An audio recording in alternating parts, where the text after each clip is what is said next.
Grüße, Hacker. Welcome to the Caucasian Journal. Thank you for your attention to our readers.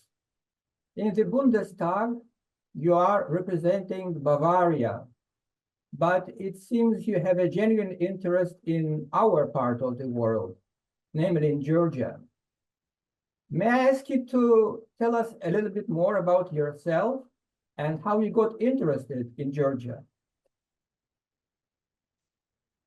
Actually, in the Deutsche Bundestag, which I attend for almost 7 years now, I'm member of the Committee of European Affairs. And in this committee, I'm the spokesman, the spokesperson of my parliamentary group on European affairs. And therefore, in my obligations are those states, those countries who are part of the enlargement process.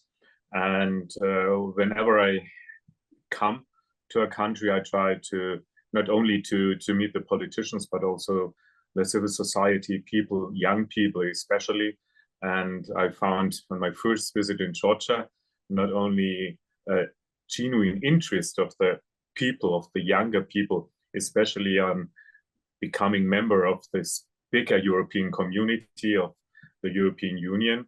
And I also got some ideas of how Georgian life is going on. Georgian food, Georgian wine, a very long tradition. So I came back and back and back again to Georgia, and I hope that my trip 10 days, 1 week ago, will not be the last in this year. So at the moment, we are planning 2 more visits to Georgia. It is an important country in a very difficult region, in a very difficult neighborhood, and I fear that the pressure from Russia is very, very high, even on the government. But we, as Germany, as the Federal Republic of Germany, but also the European Union, have to show face in Georgia. Can you comment on the results of that visit of your delegation? Actually, the delegation was one of the Committee of Culture and Media. And for 2 years now, we have a close connection to the Georgian Committee of Culture and Media. And of course, we planned political talks as well. But as the developments in Georgia went on, and the demonstrations were there every day, the Georgian parliament told us that they could not guarantee our safety within the parliament building. So those contacts could not take place. But of course, we had many contacts to people of Georgia, to government NGOs, non-government organizations, to civil society. And we also attended the Zinandali concert of the Berliner Philharmoniker. And so it was a visit of cultural interest, of cultural cooperation, and it was intended to deepen the relations between Georgia and Germany. But as a result, we could see with our own eyes what was going on the streets of Tbilisi, but political talks could not take place. Nevertheless, we tried to get our message right and to tell via media and press releases what the German Bundestag is thinking of this so-called foreign agent law. So we can say that you know about the protests in Tbilisi, the protests against the bill on foreign influence, not from the mass medias, but from your own personal experience, as you joined the peaceful demonstration in Tbilisi. How would you summarize your personal impressions from the demonstrations?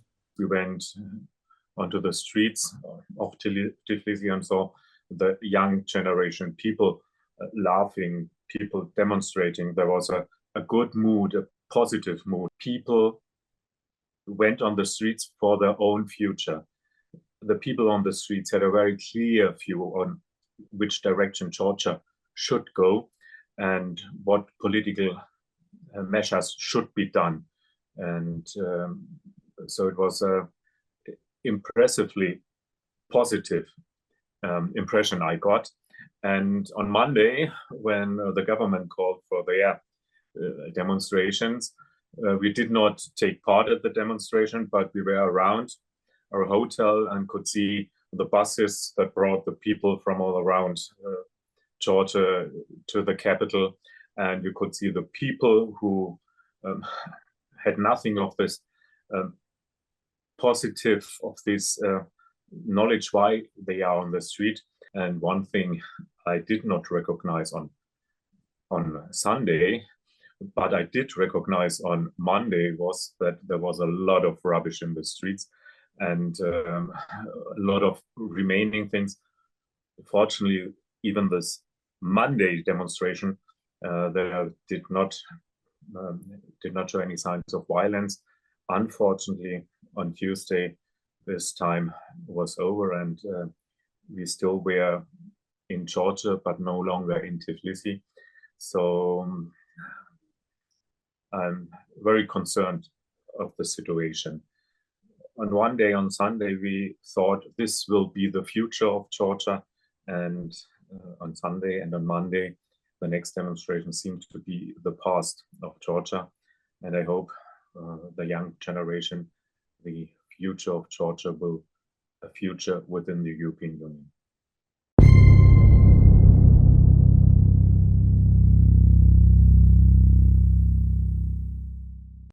The European Union candidate status was granted to Georgia just several months ago. How would you assess Georgia's European perspective now? Actually, last autumn, on the day that candidate status was granted, the Georgian Committee of Culture and Media was on their visit to Berlin, and therefore we could celebrate this occasion in the evening with a meeting, and we all were very pleased.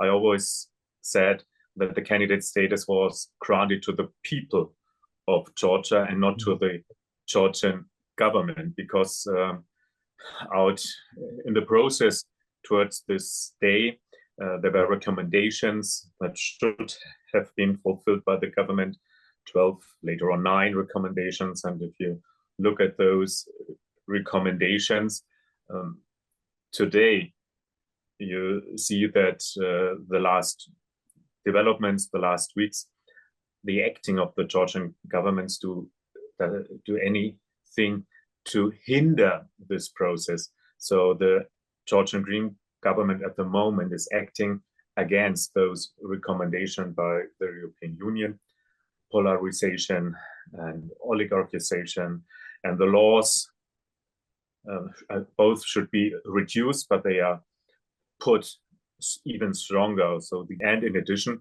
of course, the man who is behind the Georgian Dream had a speech, a very frank speech, on where he sees the future of Georgia. And I fear in his mind there's only a close connection to Russia possible and not to the European Union. And I'm very sorry at this moment that after having the success of granting a candidate status, now the things are moving, the political decisions are moving in the wrong direction. Do you think from the side of the European Union, the candidate status might be put on risk if the new laws are adopted? Actually, the candidate status itself is only one step ahead. What's coming after the candidate status is preparing for negotiation. And this further process actually is put to a hold if the government does not make the right direction and withdraw the suggested laws. So this situation is a very big burden for those future negotiations. And at the moment, I can't imagine that we will come back to a path of coming together if the decisions are not withheld. Now, what other consequences do you foresee if the new law is adopted? And from your point of view, what can be done? I mean, if it is adopted, what positive advice can you give us? I know that's a difficult question. Actually, it is a difficult question, and the German government as well as the European Union are working on plans what will happen and what will take place. There are a lot of NGOs, a lot of non-governmental organizations, political foundations, private foundations that want to help to build a plural society in Georgia, to have different opinions, to have different looks upon developments. And this is very important for an open society, for a society where minorities are respected, where not only one political organization can control all media.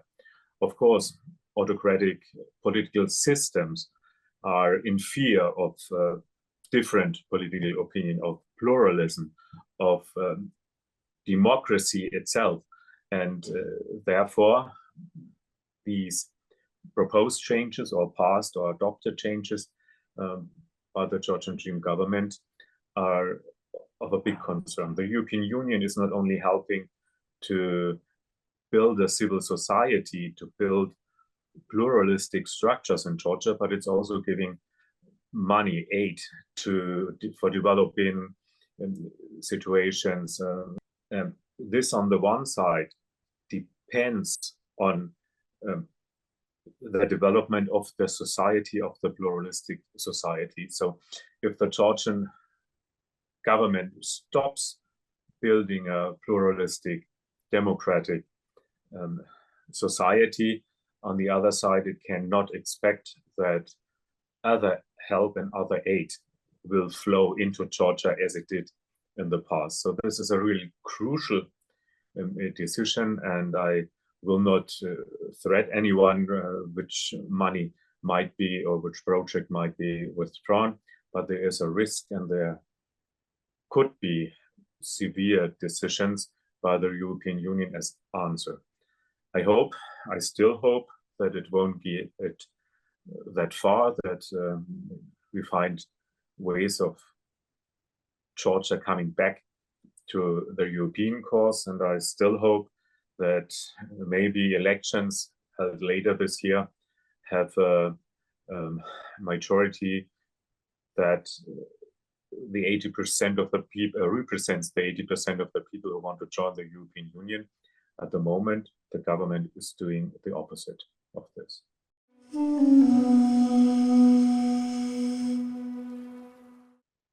The conservative forces in Georgia often refer to so-called traditional family values, which are still consonant to the mentality of many people in Georgia. What are the best experiences or examples of dealing with such kind of argumentation? Actually, if you look at Germany itself, after World War II, we had a lot of help from outside Germany to build a democratic society, to have pluralism in our own country, to have free media, to have a public media sector and private media, to have many, many newspapers. And this brought Germany, at least the Federal Republic of Germany, back to the countries of democracy, the countries that wanted to change the world to a better. And if you look at this experience we have of our own in Germany, there also are people who fear that being part of a bigger project like the European Union, every own single tradition may be less worth. But the bigger countries in Germany have Prussia and we have Bavaria.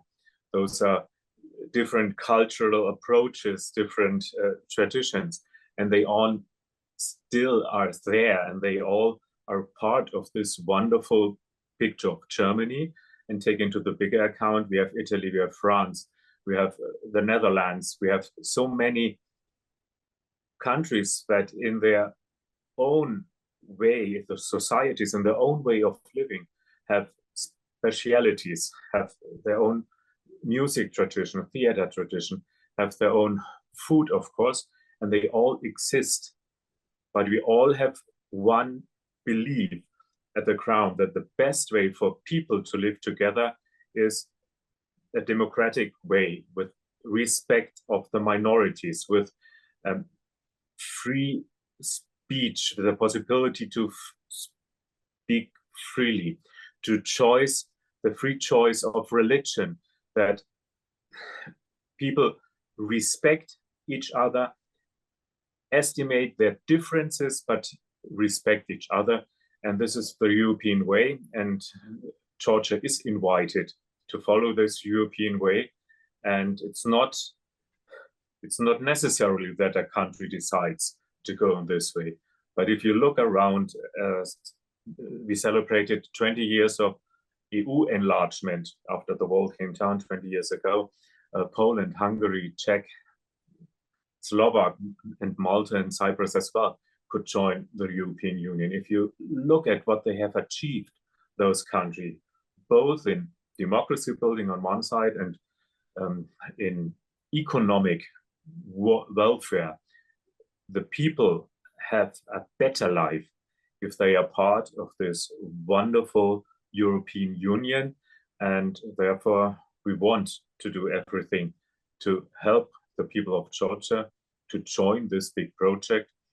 And therefore, the last days were not the best we had over the years, but we still will work together. It's worth it. Yes, yes, exactly. And let's hope that the feelings of the younger Georgians, which you have witnessed yourself personally in the streets of Tbilisi, will overcome, will win in this standoff, and Georgia will remain on its European path. Thank you sincerely for your time and for your attention, and I hope we shall remain in touch. Let's stay in contact. Thank you very much. We cover what matters. Caucasian Journal.